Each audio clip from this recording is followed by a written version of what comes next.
అందరికీ వందనాలండి. దేవుని నామములో మన రక్షకుడు మన విమోచకుడు అయిన యేసుక్రీస్తు నామములో మీ అందరికీ దేవుని సన్నిధి సహవాసం, మరి అమ్మగారికి నటిస్తున్న అమ్మగారికి, తావిజన్ గారికి, సహోదరులకి అందరికీ ప్రత్యేకంగా పేరు పేరున వందనాలండి.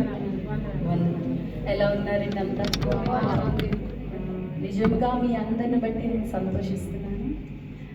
నేను 3 months బ్యాక్ మిమ్మల్ని అందరినీ చూడడం జరిగింది. మా మెసేజ్లో నేను ముందుగా నేను ఇక్కడ గాడ్స్ లవ్ మినిస్ట్రీలో సభ్యురాలిని.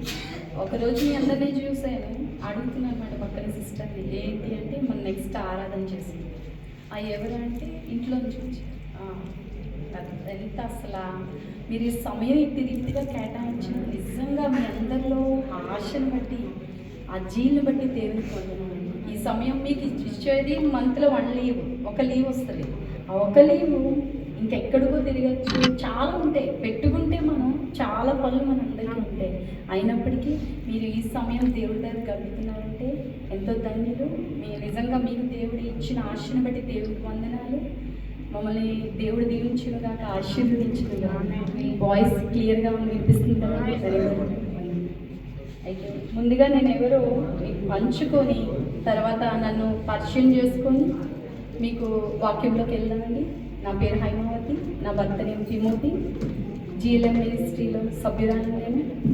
ఒకరోజు అక్క మెసేజ్ చెప్పమని సుజాత గారు అడిగారు. ఆ రోజు నేను దేవుడి ప్రేరేపణ బట్టి చెప్తాను. నిజంగా దేవుడు ఇచ్చిన అవకాశం బట్టి దేవునికి చెప్తున్నాను. నా సాక్ష్యాన్ని క్లుప్తంగా వివరిస్తానండి. ఆ సాక్ష్యాన్ని చెప్పి నేను వాక్యంలోకి వెళ్తాను. 2009 నాకు వివాహం అయింది.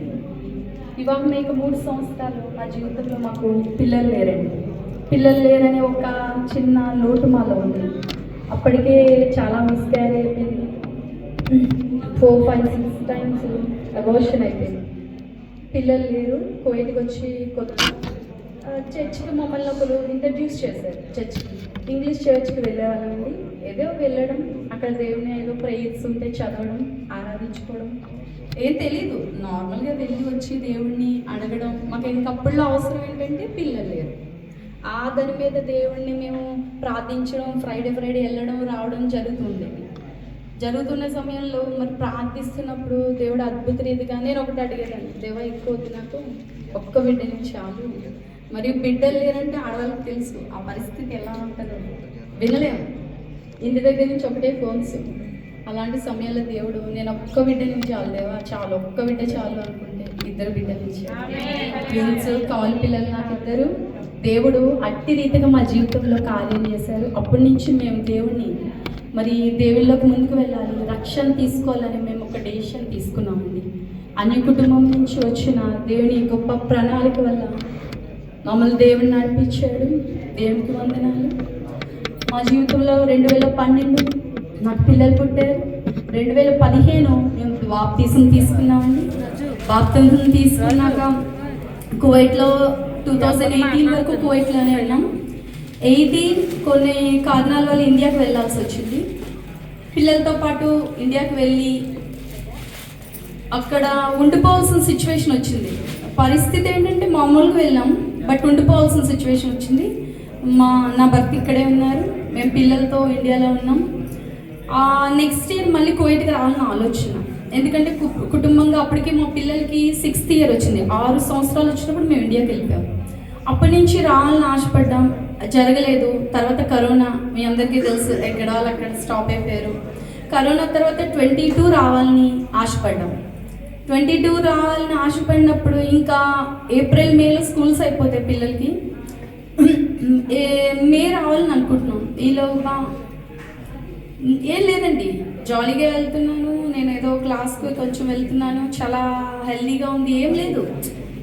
అందులో నేను స్ట్రాంగ్ ఒకటి అంటే నమ్మలో ఫిజికల్గా కూడా నేను అన్ని విధాలుగా బాగానే ఉన్నాను. ఏదో చిన్న లంప్ ఉన్నట్లు అనిపించింది. నేను ఇక్కడ నాకు బ్రెస్ట్లో చిన్న లంప్ తగులుతుంది. ఆ లంప్ తగులుతుంటే ఎందుకు ఇది టెస్ట్ చేయించుకుంటే మంచిది కదా అని ఇంకా నేను ఒక్కదాన్నే నా వెహికల్ మీద నేను డ్రైవ్ చేసుకుంటూ ఒక్కదాన్నే వెళ్ళి హాస్పిటల్కి వెళ్ళాను. అది కూడా నేను ప్రైవేట్కి వెళ్ళాను. గవర్నమెంట్ హాస్పిటల్ వైజాగ్, విశాఖపట్నం అంటే మంచి హాస్పిటల్స్ ఉంటాయి ఆల్మోస్ట్. అయితే ఆ హాస్పిటల్కి వెళ్ళినప్పుడు నార్మల్గా వెళ్ళాను అంతే, జస్ట్ క్యాజువల్గా ఏంటో చూపించుకున్నాను. నేను వెళ్ళినప్పుడు మరి ఆ సమయంలో అది టెస్ట్ చేసినప్పుడు చాలా డాక్టర్స్ తిరిగానండి. అది మరి క్యాన్సర్ అని తెలిసింది. నేను ఎక్స్పెక్ట్ చేయలేదు, నాకు తెలియదు, అది ఎప్పుడు చదువుకున్న బుక్స్లో తప్ప. తర్వాత నేను పెద్దగా విన్నవి కూడా లేదు. ఏదో ప్రైస్లో కూడా నేను రేరు, నాకు అందుకని ఫస్ట్ టైం షాక్ అన్నమాట. అయితే డాక్టర్స్ కూడా నీ ఏజ్కి 30sలో రాదమ్మా అన్నారు. 30sలో రాదు కదా, చిన్న ధైర్యం ఉండేది. కానీ మళ్ళీ అందరూ చాలా డాక్టర్స్ తిరిగాక ఆ స్థితి చెప్పాక ఒకటే ఏమనిపించలేదు. కానీ నేను నమ్మలేకపోయాను, ముందు నాకు వచ్చిందా లేదా, నిజమా కాదా అని చెప్పి అది అనేక రకాలుగా టెస్టులు చేయడం, అన్ని హాస్పిటల్స్ తిరగడం జరిగింది. ఫైనల్గా మీ అందరికీ ఆల్మోస్ట్ ఆంధ్ర సైడ్ కాబట్టి తెలిసి ఉంటుంది, మహాత్మా గాంధీ హాస్పిటల్లో నాకు ఫైండ్ చేశారు ఇది క్యాన్సర్ అని. ఇంకేం లేదు, బాధపడుతున్నాం. అప్పటికే ఎవరికి చెప్పలేదు ఇంట్లో, నేను ఒకదాన్ని అంతా వెళ్ళడం టెస్ట్లు అన్నీ ఒకదాన్నే చేయించుకొని వచ్చాక లాస్ట్ ఫైనల్ అది ఇంకా టెస్ట్ ఉన్నప్పుడు మా సిస్టర్కి చెప్పడం, మా సిస్టర్ని తీసుకెళ్ళడం, తర్వాత నా హస్బెండ్కి చెప్పడం, మా అత్తయ్య గారు ఇంట్లోనే ఉండేవారు మాతోని, మా అత్తయ్య గారు చెప్పడం, ఇంకా అలా చెప్పడం జరిగింది మా బ్రదర్కి. అలా ఆ స్థితిలో నిజంగా దేవా ఎందుకు ఈ పరిస్థితి నాకు ఏర్పడిందా అనుకున్నాను. ఏమైనప్పటికీ దేవుని చిత్త ప్రకారం నడిపించాలని చెప్పి మరి ప్రార్థన చేసుకొని ముందుకు వెళ్ళినప్పుడు అద్భుతంగా నా సర్జరీలో దేవుడు ఎంతో కృపను చూపించాడు. భయంకరమైన శారీరక బాధ, క్యాన్సర్, శారీరకంగా క్యూమోలు కానీ రేడియేషన్స్ కానీ ఎంతో బాధాకరమైన స్థితి నుంచి దేవుని లేవనెత్తాడండి. ఆ సమయంలో నేను ఒకటే పార్ట్ తీసేయచ్చు అన్నప్పుడు బాధపడ్డా, దేవా నా శరీరంలో ఒక పార్ట్ తీసేస్తారా, ఎలా? మరి మేము అప్పుడే దేవుడిని నమ్ముకోవడం జరిగింది. దేవుడిని నమ్ముకున్న అందరూ మీరు దేవుళ్ళకి వెళ్ళారు, వస్తాయి తెలిసిందే కదండి, రకరకాలు వస్తుంటాయి. పార్ట్ తీసేస్తే మరి నేను ఎలా, మీరు నమ్ముకోవడం వల్ల ఇలా జరిగింది, మా దగ్గర నుంచి మీరు వెళ్ళిపోవడం వల్ల ఇలా జరిగింది, ఇలాంటివన్నీ రేజ్ అవుతాయి.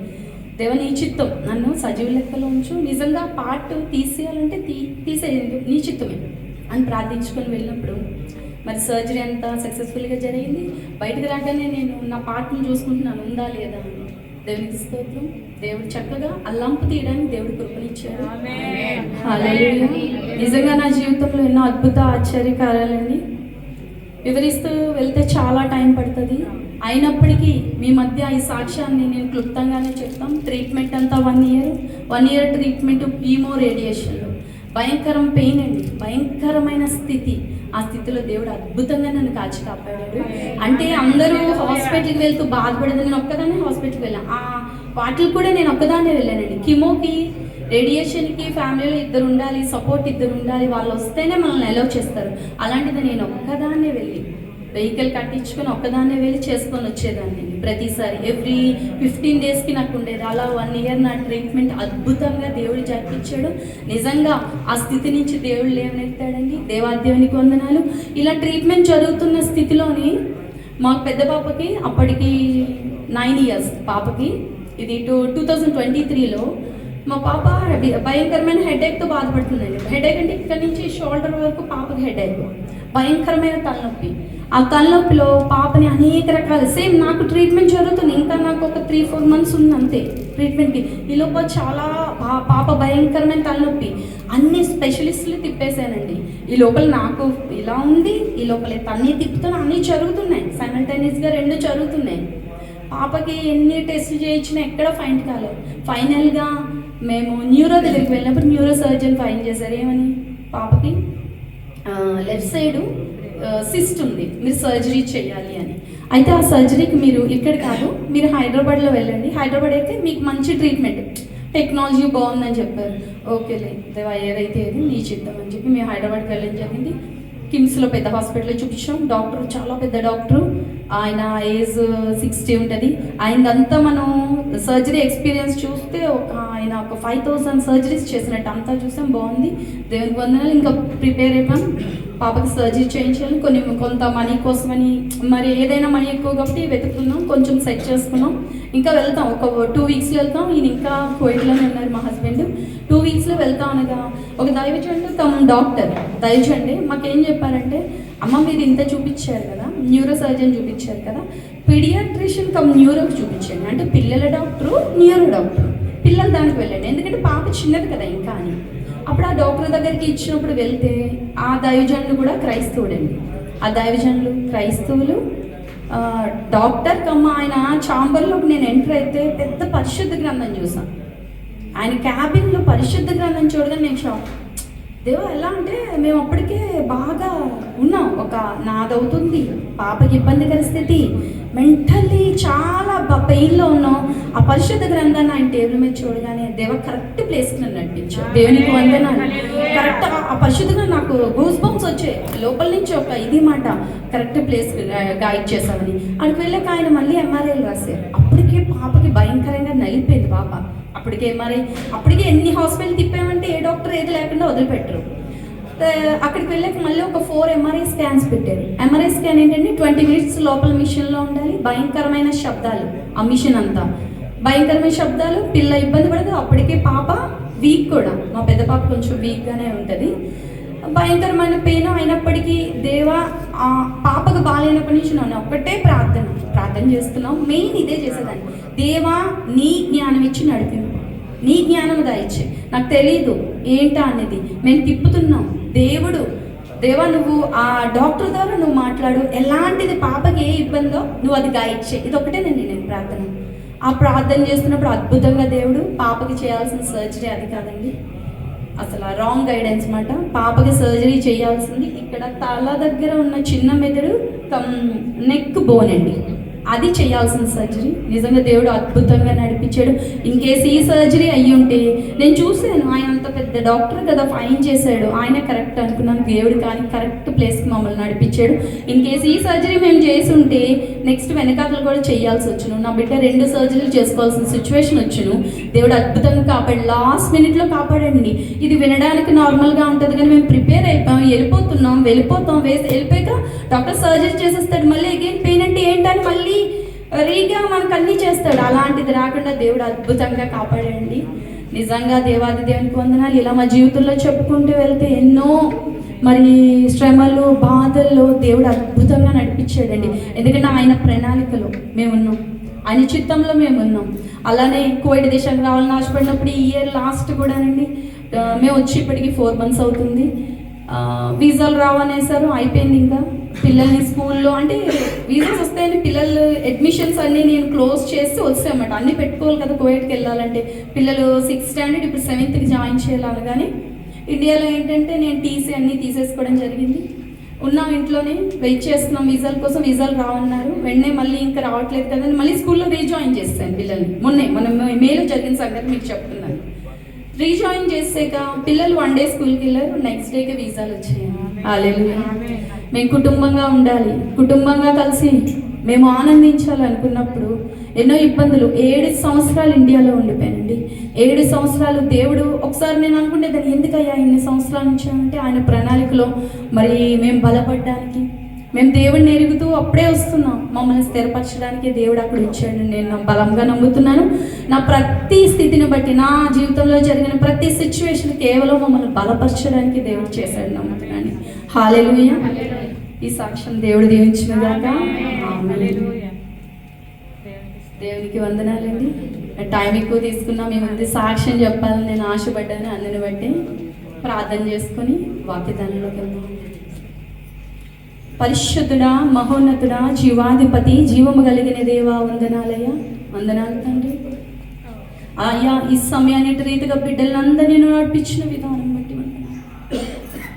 అయ్యా మరి నేను నాయన ధ్యానించుకుంటుండగా, నీ మాటలు నాయన ధ్యానించుకుంటుండగా, నీ సిలువ చాటును మరుగుపరచు. 7 ఆత్మశక్తితో మాట్లాడు. ఒకటిదాన్ని ఏ అర్హత యోగ్యత లేదు, నువ్వు నించోబెట్టిన విధానం బట్టి నీ బలమైన ఆత్మకార్యం బిడ్డల్లో జరిపించమని యేసు పరిశుద్ధ నామములో అడిగి వేడుకొనిచున్నాను తండ్రి. హల్లెలూయా. పరిశుద్ధ గ్రంథాలు తెరవండి, కొన్ని వచనాలు ధ్యానం చేసుకొని ముందుకు వెళ్దాం. తెరవగలిగిన వారు తెరవండి, లేని వారు నేను చెప్తుంది ఫాలో అయిపోయింది. కీర్తనలు 100వ కీర్తన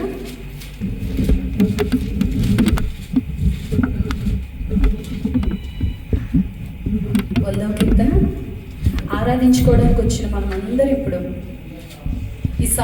ఆరాధనలో కూడుకోవడానికి వచ్చిన మనం అందరం థ్యాంక్స్ చెప్పడానికి వచ్చాం. సింపుల్గా చెప్పుకోవాలంటే మనం ఏంటంటే దేవునికి థ్యాంక్స్ చెప్తున్నాం. ఇప్పుడు ఎవరైనా మనకి హెల్ప్ చేసినా ఒక థ్యాంక్స్ చెప్తాం. దేవుడు మన జీవితంలో చేసిన కార్యాలను బట్టి థ్యాంక్స్ చెప్పడానికి వచ్చాం. ఈ 100వ కీర్తన అంతా అదేనండి. మీరు పైన హెడింగ్ చూస్తే స్తుత్యార్పణ కీర్తన అని ఉంటుంది చూడండి. ఇదంతా ఈ 100 కీర్తనలో 5 వచనాలు ఉన్నాయి. 5 వచనాలు థ్యాంక్స్ థ్యాంక్స్ థ్యాంక్స్ అని చెప్పడం. చదువుదామండి. దేవుడి సంతోషం యెహోవాను సేవించు, ఉత్సాహగానం చేయించు, సన్నిధిని యెహోవా దేవుడని తెలుసుకోండి. ఆయనే మనల్ని పుట్టించెను, మనము ఆయన వారము, మనము ఆయన ప్రజలు, ఆయన మేపు గొర్రెలు. కృతజ్ఞతార్థం చెల్లించు, ఆయన గుమ్మంలో ప్రవేశించుడి. కీర్తన పాడుచు, ఆయన ఆవరణలో ప్రవేశించుడి.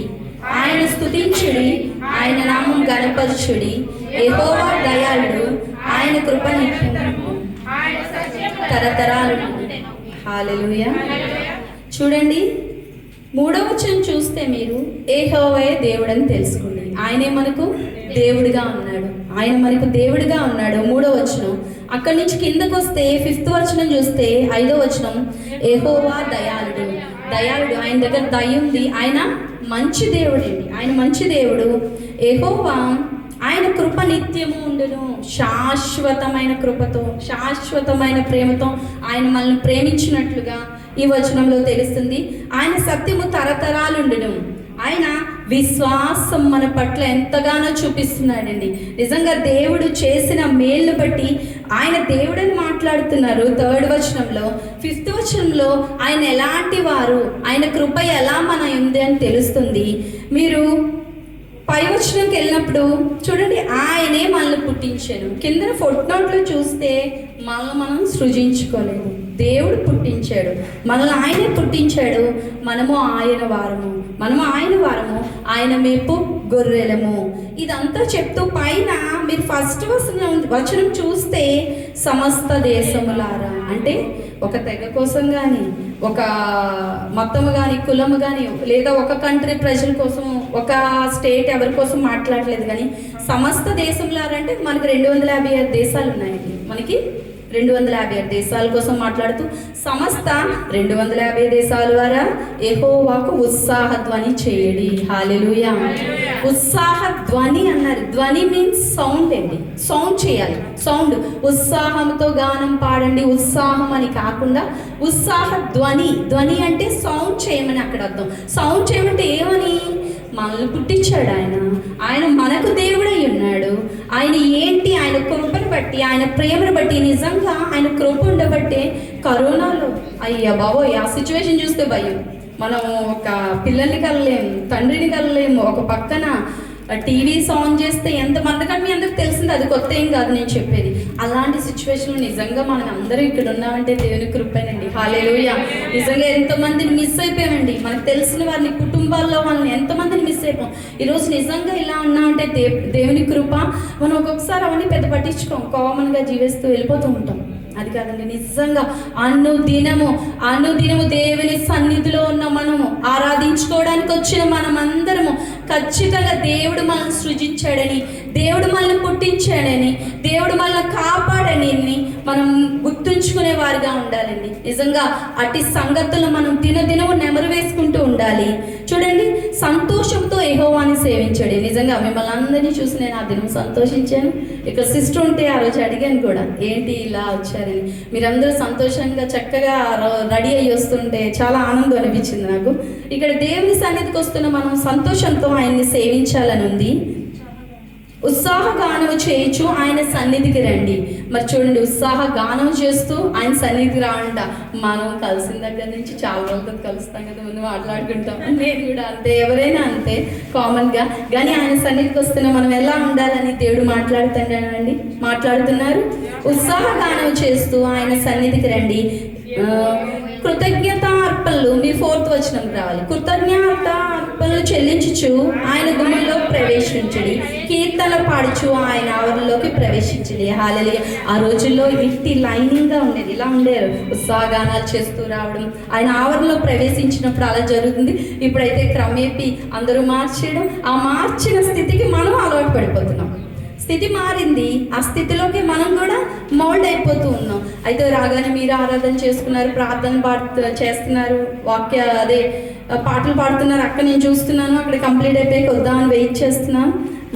నిజంగా ఇలాంటి స్థితిలో మనం కూడా నడుపుతున్నందుకు దేవాదేవునికి వందనాలు. మరి ఇలాంటి ఈ కీర్తన చూసినప్పుడు నిజంగా ఈ కీర్తన దినములో ఎవ్రీడే లెగిచినప్పటి నుంచి మనం ఎక్కువ ప్రార్థన చేయడానికి ఇష్టపడతామండి. అడుగుతూనే ఉంటాం, list list list list list దేవా ఇది కావాలి, అది కావాలి, అది కావాలి. అడగాలి, ఖచ్చితంగా అడగాలి. ప్రార్థన నిమిత్తం మనకి ఎన్నో వచనాలు ఉన్నాయి. దైవజనులు ప్రార్థన వల్ల మరి పేతురు ఎలా సంఖ్యలు విడవబడ్డాయి, చాలా ఉన్నాయి. అయినప్పటికీ దేవుణ్ణి ప్రైజ్ చేయాలండి, దేవుణ్ణి ముందు స్తుతించాలి, ఆరాధించాలి. అడుగుతాం, ఖచ్చితంగా అడగాలి ఆయన్ని. ఫస్ట్ ఆయన ఏమై ఉన్నాడు, ఆయన కనపరచాలి. మీకు లాస్ట్ కూడా ఆయన స్తుతించండి, ఆయన నామం కనపరచండి. ముందు ఆయన ప్రైజ్ చెప్పాలి. దేవా నువ్వేమైనావు, మమ్మల్ని ఇంతవరకు రక్షించో, కాపాడో, ఆయన ఏమై ఉన్నాడు అది చెప్పాలి. ముందుగా ఆయన స్తుతులపై ఆసీనుడండి. స్తుతి స్తోత్రాలు చెప్తూ ఆయన సన్నిధిలోకి మనం వెళ్ళాలి. దినమంతా కూడా స్తుతులు చెప్తూ ఉండాలి.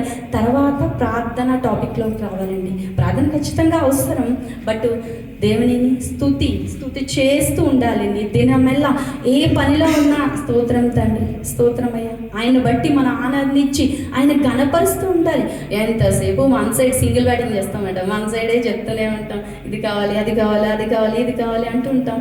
అడగడం మంచిదే, అయినప్పటికీ మీ మధ్య ఈ విషయం మీకు తెలిసినప్పటికీ మరొకసారి నీ జ్ఞాపకంలో మనం ఉంటున్నప్పుడు కొన్ని విషయాలు మర్చిపోతూ ఉంటాం. మనం జీవిస్తున్నప్పుడు కొంత లైఫ్ స్టైల్ చేంజ్ చేసేస్తూ ఉంటాం.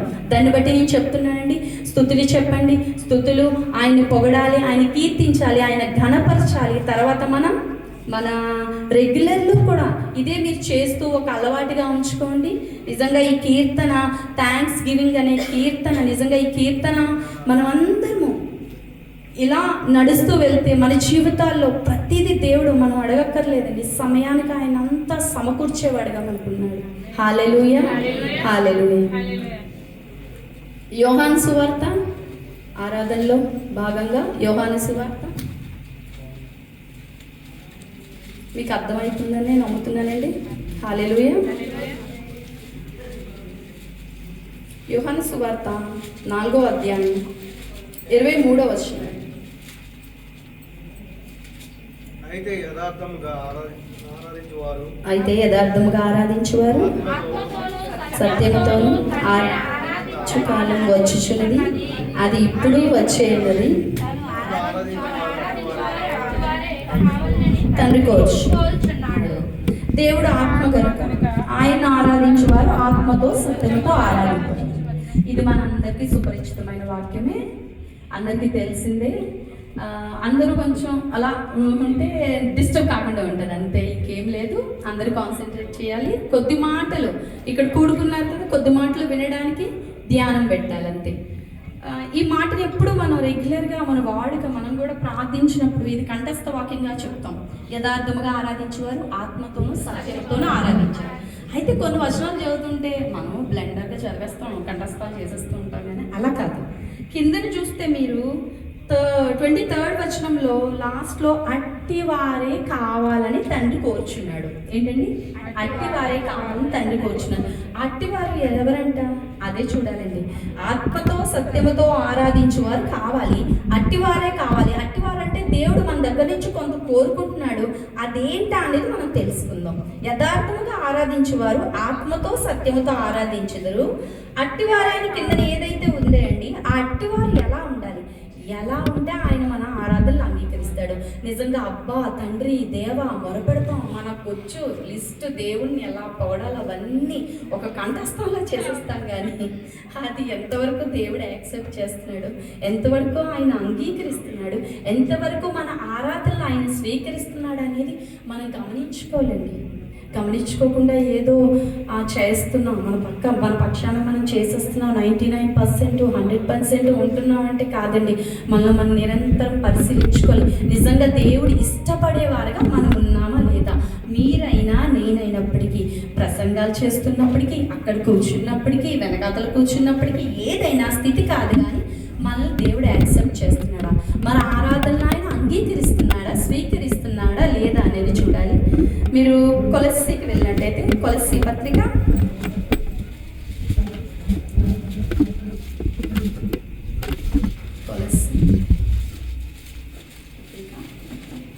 3వ అధ్యాయం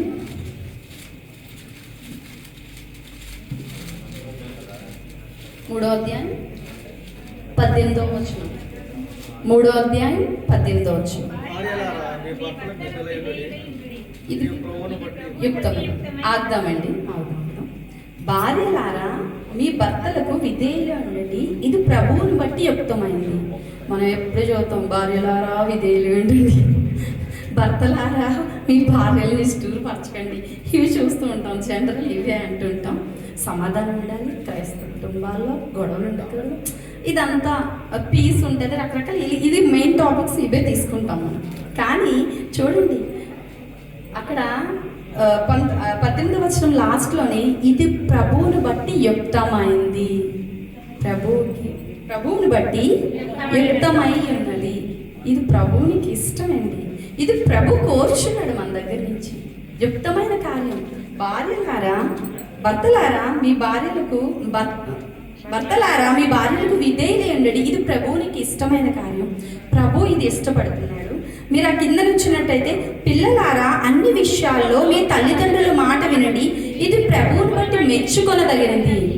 ఇది ప్రభు మెచ్చుకొనదగింది. పిల్లలారా మీ తల్లిదండ్రుల మాట వినండి, దీర్ఘాయుష్మంతులు, అది ఉంది, అది ఓకే. కాకపోతే ఇది ఏంటంటే ప్రభు మెచ్చుకోదగిన కార్యం. ఇక్కడ భర్తలు భార్యల నిమిత్తం మాట్లాడుతున్నారు, అది యుక్తమైనదిగా అంటున్నారు. ఇక్కడ ఏంటి, ప్రభు మెచ్చుకొనదగినదిగా అంటున్నారు. 22వ వచనంకి వెళ్ళండి. మీకు మధ్యలో చదవట్లేదు, మెయిన్దే చదువుతున్నా. మనుష్యులను సంతోషపెట్టు వారిని కంటికి కనబడవాలని కాక శుద్ధాంతకరణము గలవారై శరీరం బట్టి మీ యజమానులైన వారికి అన్ని విషయాల్లో విధేయులై ఉండండి. ఆగుదామండి. చూడండి, దాసులారా పని చేసిన దగ్గర మీరు పని చేస్తున్నారు, చాలామంది వర్క్లో ఉన్నారు. ఇప్పుడు ఏదైనప్పటికీ పని, అది హయ్యర్ పొజిషన్, ఒక జాబ్, ఒక ముదీర్ దగ్గర, లేదు ఒక ఇంట్లో చేస్తున్నప్పటికీ, ఒక ఆఫీస్లో అయినప్పటికీ మీరు పనివారుగా ఉన్నారు. పనివారుగా ఉంటున్నప్పుడు ఎలా ఉండాలి? దాసులారా మనుష్యులను సంతోషపెట్టువారైనట్టు కాక. ఇప్పుడు మనం చాలామంది అలానే చూస్తూ ఉంటాం. ఒక ముదురుని సంతోషపెట్టడానికి చూస్తాం, ఒక హయ్యర్ కేటగిరీలో ఉన్న ఆఫీసర్ని సంతోషపెట్టడానికి చూస్తాం. ఎందుకంటే ప్రమోషన్ ఉంటుంది, హయ్యర్ కేటగిరీ ఉంటుంది. వాళ్ళ ముందు వాళ్ళని సంతోషపెట్టడం వల్ల మనకి ఏంటి, ఆ సమయంలో కొంత ఏదో మేలు జరుగుతుంది. పని వాళ్ళ దగ్గర, ముదీల దగ్గర మనం మంచిగా ఉన్నప్పటికీ ఎంతో కొంత డబ్బులు ఇవ్వడం, మళ్ళీ తృప్తిపరుస్తారని, ఇది మనకి కామన్గా ఈ లైన్ ప్రకారం మనకు తెలుస్తుంది. అది కంటికి కనబడవలనని కాక ప్రభువునికి భయపడచ్చు శుద్ధాంతకరణము గలవారై శరీరం బట్టి మీ యజమానులైన వారికి అన్ని విషయాల్లో విధేయులు. హల్లెలూయా. ఇలా ఉంటున్నామో లేదో మనమే పరిశీలించుకోవాలండి. ప్రతి పనిలోని కష్టము, బాధ, ఇబ్బంది. మీరైతే ఇంకా కష్ట సిచ్యువేషన్స్లో ఉంటారు. ఒకసారి అనిపిస్తుంది, నాకు కోవిడ్ వల్లే కష్టం ఉన్నారు, కోవిడ్లో ఉన్న వాళ్ళే ఇంటి దగ్గరే హ్యాపీగా ఉన్నారు అనిపిస్తుందండి. ఎందుకంటే ఇక్కడ చాలా కష్టం ఆడవాళ్ళు పడుతుంది, కానీ మగవాళ్ళు కానీ ఎవరు ఏం తక్కువ లేదు. ఆఫీస్లో ఉన్న వాళ్ళకి ఉండే ప్రాబ్లమ్స్ వాళ్ళకు ఉన్నాయి. ఇక్కడ కష్టం ఎక్కువే. అన్ని రకాలుగా చూసుకుంటే అన్ని రకాలుగా ఇక్కడ కష్టపడుతున్నారు. ఇలాంటి కష్టపడుతున్న వారు మరి ఇబ్బంది ఉన్నప్పటికీ సొనుక్కోకుండా, గనుక్కోకుండా, ఉదయం దగ్గర నుంచి ఇబ్బంది ఉన్నప్పటికీ వారిని మనం దేవుడికి అప్పగించేవారుగా, వారి నిమిత్తం ప్రార్థించేవారుగా మనం ఉంటూ ఆ స్థితి నుంచి బయటకు రావాలి. సొనుక్కొని గొనుక్కొని ఏదో అనుకుంటే దేవుడు అదే చెప్తున్నాడు, నాకు భయపడి మీ యజమాని దగ్గర మీరు భయపడచ్చు, ముందుకు వెళ్ళండి, పని చేయండి అని జరుగుతుంది. మీకు అర్థమవుతుందని నేను నమ్ముచున్నాను. అలా ఉండండి. కింద ఫుట్ నోట్ మళ్ళీ కింద వెళ్తే, అన్ని విషయాల్లో విధేయులై ఉండండి, ప్రభువు వలన స్వాస్థ్యమును ప్రతిఫలముగా పొందుదమని ఎరుగుదురు గనక మీరేమి చేసినో అది మనుష్యుల నిమిత్తము కాక ప్రభువు నిమిత్తము మనస్ఫూర్తిగా చేయాలి. మనస్ఫూర్తి మెయిన్, అది మనస్ఫూర్తిగా చేయాలి. ఇబ్బంది పడుతూ బాధ పెడతారు ఖచ్చితంగా. పెయిన్ లేకుండా ఎక్కడే ఉండదు. కానీ అలాంటి సమయంలో మనం ప్రార్థన చేసుకుంటూ వాళ్ళు మనకి ఇబ్బంది పెడుతున్న స్థితిని దేవుడికి అప్పచెప్పుతూ మనం మనస్ఫూర్తిగా ముందుకు వెళ్ళాలని దేవుడు చెప్తున్నారు. ఆ పక్కన చూస్తే మీరు ప్రభువు అయిన క్రీస్తునకు దాసులై ఉన్నారు. హల్లెలూయా. మనం దేవునికి పనివారిగా ఉన్నామండి. చూడండి ఇక్కడ ఏమన్నారు, ముందు మనం చూస్తే యథార్థముగా ఆరాధించేవారు అట్టివారు కావాలని మాట్లాడుతున్నారు. ఆ అట్టివారు ఎలా ఉండాలి? దేవుడు కామన్ లైఫ్ రాస్తున్నాడు, పెద్ద పెద్దగా ఏం లేదు. ఒక కుటుంబంగా ఉన్నప్పుడు భార్యాభర్త ఎలా ఉండాలి, పిల్లలు ఎలా ఉండాలి, ఉద్యోగుల్లో ఎలా ఉండాలి, ఈ 3 విధాలుగా ఇలా ఉంటే దేవుడు అట్టివారే కావాలంటున్నాడు. మనం హల్లెలూయా. అర్థమైంది అనుకుంటున్నానండి. ఇలా ఉండాలి ఒక ఫ్యామిలీ లైఫ్లో. మనం ఇక్కడ ఉంటాం, ఇంటికి వెళ్ళాక ఎలా ఉంటాం అనేది మనమే చెక్ చేసుకోవాలి. మన భార్యాభర్తలుగా ఉండేవాళ్ళు, పిల్లలుగా మన తల్లిదండ్రులతో ఉండేటప్పుడు, ఉద్యోగంలో ఇలా ఉన్నప్పుడు దేవుడు ఇట్టి వారినే కోరుచున్నాడండి. అట్టివారుగా మనం ఉండాలి.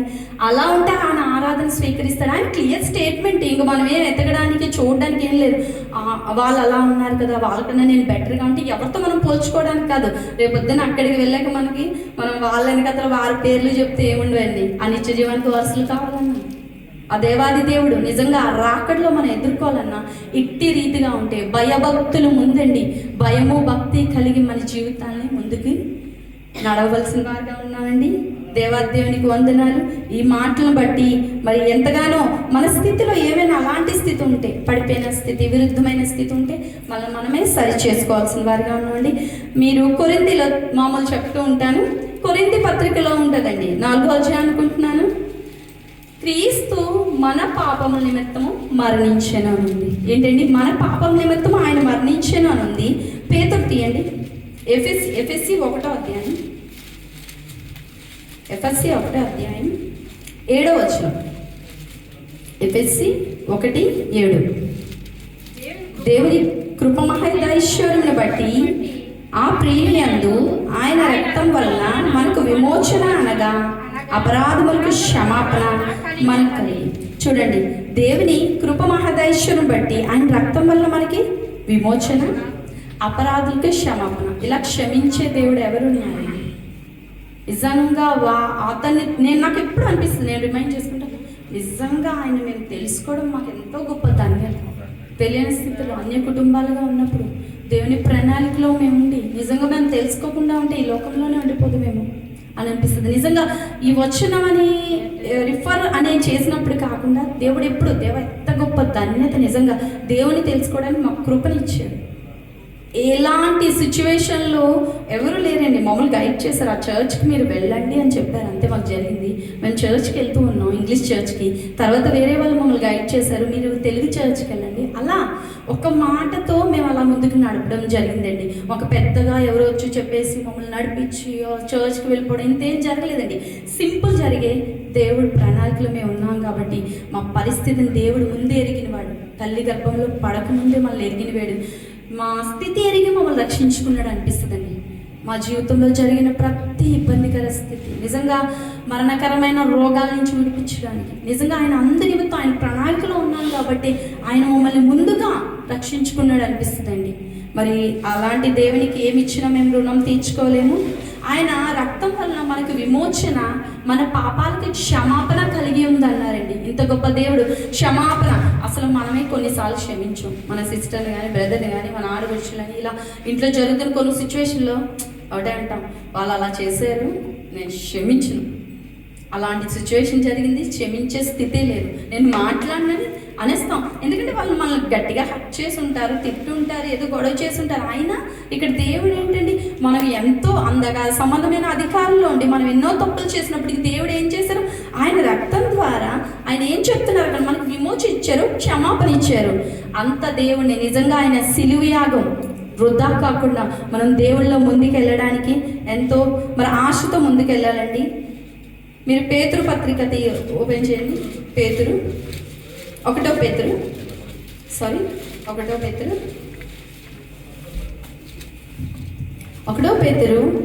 18వ వచనం అండి. 1వ పేతురు 18. పితృపారంభ్యమన్న మీ వ్యర్థ ప్రవర్తనను విడిచిపెట్టినట్లు వెండు బంగారముల వంటి క్షయ వస్తువుల చేత మీరు విమోచింపబడలేదు కానీ అమూల్యమైన రక్తము అనగా నిర్దోషము నిష్కలంకము గొర్రె పిల్ల వంటి క్రీస్తు రక్తం చేత విమోచింపబడతారని మీరు ఎరుగుతుంటారు. హల్లెలూయా.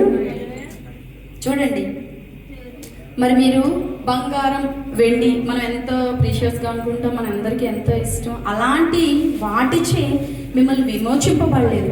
కొన్ని మాటలు ఇక్కడ వింటాం, తర్వాత మనం దాటగానే మనం మర్చిపోయే వారిగా ఉంటామండి. అలా వద్దు, నిరంతరం నెమరు వేసుకునే వారిగా ఉండాలండి. వాటిని పితృపారంపమైన వ్యర్థపరతను విడిచిపెట్టినట్లు వెండి బంగారముల వంటి క్షయమైపోయే వస్తువులతో మిమ్మల్ని విమోచింపబడలేదు, కానీ అమూల్యమైన రక్తం అనగా నిర్దోషం. చూడండి, నిర్దోషం ఏమీ లేదు. చిన్నది ఉంటే మనం అలా అనుకుంటాం. ఆయన దగ్గర ఎలాంటి నిజంగా ఆయన త్యాగాన్ని బట్టే మనం ముందుకు రావాలండి. నిర్దోషం, అసలు ఆ మాట వింటే ఏమీ లేదు, ఏ తప్పు లేదు. ఏ తప్పు లేకుండా వాళ్ళని ఏదో చేశారండి అంటే మనం ఎంత బాధపడిపోతాం. ఈ మధ్యన ఏదో న్యూస్ చూస్తాను, ఏ తప్పు లేకుండా ఒక అతను అంటే 20 years I think A country గుర్తులేదు, యుఎస్ఏలోనే ఏదో 20 years ఉంచారనగానే అస్సలు ఆ న్యూస్ చూడగానే నాకు బలిబాధ అనిపించారు. అయ్యా 20 years అంటే ఆల్మోస్ట్ ఆయన జీవితంలో సగం అక్కడే వెళ్ళిపోయింది. ఏ 20గా వెళ్ళి ఉంటాడు, 40 years అయిపోయింది. అలాంటిది ఇక్కడ నిర్దోషము నిష్కలంకము గొర్రె బల్ల వంటి క్రీస్తు రక్తం చేత అంటే నిజంగా దేవునికి వందనాలండి. హల్లెలూయా. అలాంటి రక్తంతో మనం విమోచింపబడ్డాం. ఏ బంగారము కాదు, క్షయమో కాదు, క్షయమైన వస్తువులచే కాదు, కానీ అక్షయమైన దేవుని రక్తంతో మనం విమోచింపబడమని ఇక్కడ తెలుస్తుందండి. యెషయా 53 తీసినట్టయితే, యెషయా 53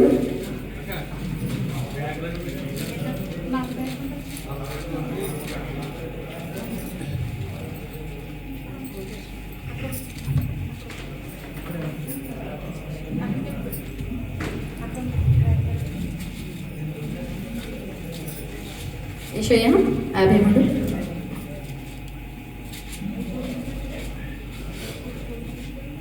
చూడండి. ఇందులో కొన్ని వచనాలు చూసుకొని ముందుకెళ్దామండి. 4th verse, నిశ్చయముగా అతడు మన రోగములను భరించాను. హల్లెలూయా. మన వ్యసనములను వహించాను. చూడండి, మన రోగం నిమిత్తం, మన స్థితిని బట్టి ఆయన నిశ్చయముగా అతడు మన రోగాన్ని భరించాడు, మన వ్యసనాన్ని ఆయన వహించాడు.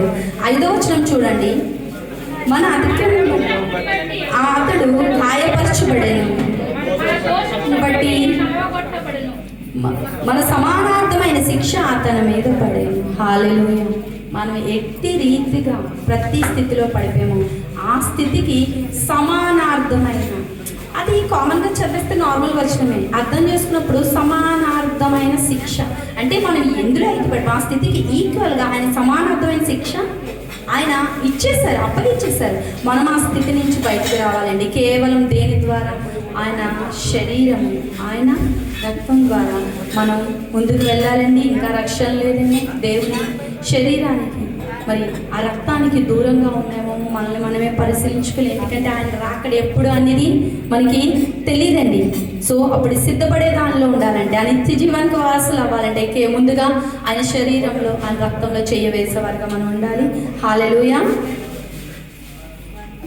మత్తయి సువార్తలో మీకు ఒక ఉపమానం చూపించి మళ్ళీ నేను నెక్స్ట్ ముందుకు వెళ్తానండి.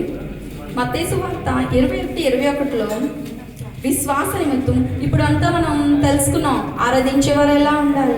ఆయన మన నిమిత్తం రక్తాన్ని చెందించారు, ఆయన మన నిమిత్తం ఎంతగానో గాయపడ్డారని తెలుస్తుంది. మత్తయి 21:21 తీసినట్టయితే,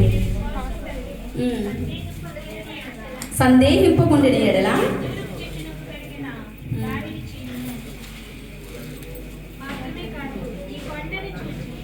ఈ బండను చూచి నీవు ఎత్తబడి సముద్రంలో పడవేయబడదు గాకని చెప్పిన ఎడల అలాగే జరుగునని మీతో నిశ్చయముగా చెప్పుచున్నాను. హల్లెలూయా.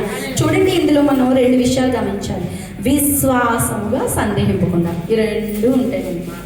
విశ్వాసం ఉంది అనుకుంటాం కానీ విశ్వాసంలోకి అంటున్నాం కానీ మళ్ళీ వెనక్కి ఆలోచన ఇంకో డౌట్ ఉంటుంది, జరగదేమో.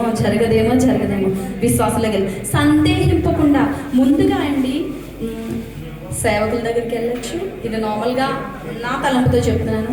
సేవకుల దగ్గరికి వెళ్తాం, ఖచ్చితంగా ప్రేయర్ రిక్వెస్ట్ చెప్తాం, మనకు కావాల్సింది అడుగుతాం. కానీ ముందుగా మనం నమ్మాలి, మనం ప్రొక్లెయిమ్ చేయాలండి. మనం నోటితో అనాలి, దేవా ఈ స్థితి నుంచి నాకు విడుదల వస్తుంది, దేవా ఈ స్థితిని నువ్వు కొట్టివేస్తావు. ముందుగా మన నోటితో మనం విశ్వసించినప్పుడు సందేహపు ఇది దేవుడు శిష్యులతో మాట్లాడుతుంది, మనకు చెబుతుంది.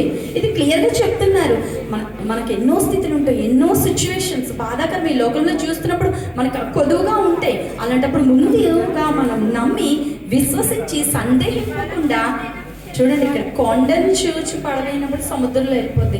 మనం చిన్న చిన్న సమస్యలే, కొండంతా అంటే కొండ అనేది పెద్దగా కనిపిస్తుంది. నేను చెప్పడం మన సిచ్యువేషన్స్తో చూస్తే కొండ పెద్దదిగా ఉంటుంది, మన సిచ్యువేషన్స్ చాలా చిన్నవిగా ఉంటుందండి. అలాంటి సమయంలో నిజంగా ముందుగా మనం విశ్వాసం నుంచి సందేహింపకుండా, మీరు కిందది కూడా చదవద్దు, మరి మీకు టైం అవుతుందేమో నాకు తెలియదు, కానీ దొరుకునని మరి ముందుగా దొరుకుతాయని నమ్మాలి. నమ్మిన ఎడల చెప్పుచున్నాను చూడండి, విశ్వాసము సందేహింపకుండా నమ్మాలి, దొరుకుతాయని నమ్మాలి. నమ్మినప్పుడు దేవుడు ఖచ్చితంగా మన జీవితాల్లో ప్రతిదీ అనుగ్రహించే. ఫస్ట్ డౌట్ రేజ్ అయిపోతుంది మనకి, అవుతుందా అవుతుందా. రిక్వెస్ట్ చెప్తాం, అన్నీ చెప్తాం, కానీ నోటి నుంచి పిల్లలైనప్పటికీ మా పిల్లలకి అదే చెప్తాం. ముందు మీరు ప్రొక్లైమ్ చేయండి.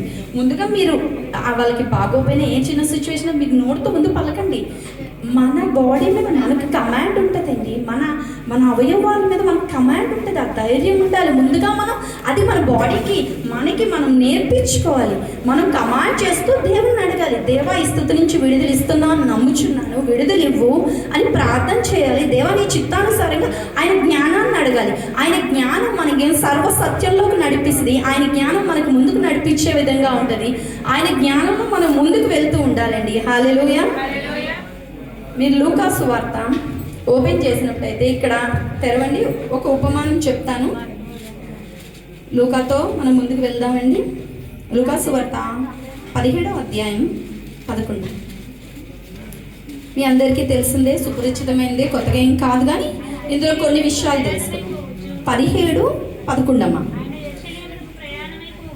ఆయన యెరూషలేమునకు ప్రయాణమైపోవచ్చు, సమరయ గలియల మధ్య వెళ్ళుచుండెను.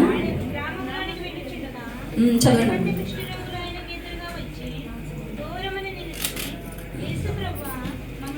కరుణించుకుని కేకలు వేసిరి, చూచి మీరు వెళ్ళి మిమ్మల్ని కనపరుచుకొని వారితో చెప్పాను.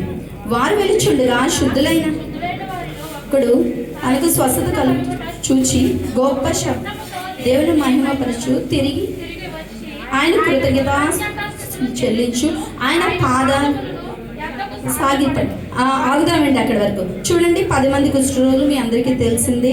దేవుడి దగ్గరికి ముందు 10 మంది కుష్ఠరోగులు ఆయన ఎదురుగా వచ్చి దూరంగా నిల్చున్నారు. ఎందుకంటే ఆ రోజుల్లో ఆ కుష్ఠరోగం అనేది ఎంతో భయంకరమైంది.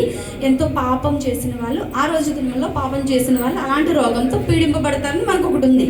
సో దూరంగా ఉన్నారు. ముందుగా వాళ్ళు చేసిన పని ఏంటండి ఒకటి, వారు వచ్చారు. హల్లెలూయా. వచ్చారు, ముందు తెలుసుకున్నారు దేవుడి దగ్గర కార్యం జరుగుతుందని, దేవుడు ముడతాడని, ఆయన దగ్గర స్వస్థత ఉందని వెండం బట్టి వచ్చారు. ఎప్పుడైనా మనం ఏ వచనం చదువుతున్న ప్రతి దాన్ని అర్థం చేసుకొని చదివితే అదే వివరించబడుతుందని పరిశుద్ధాత్ముడు గొప్పగా గైడ్ చేస్తాడు. మళ్ళీ పరిశుద్ధాత్మ దేవుని సహాయం అడుగుతూ ప్రతి వాక్యాన్ని మనం అర్థం చేసుకొని చదివినప్పుడు నిజంగా దేవుడు గైడ్ చేస్తాడండి. ముందుగా వచ్చారు, మరి ఏంటండి ఎదురుగా వచ్చారు.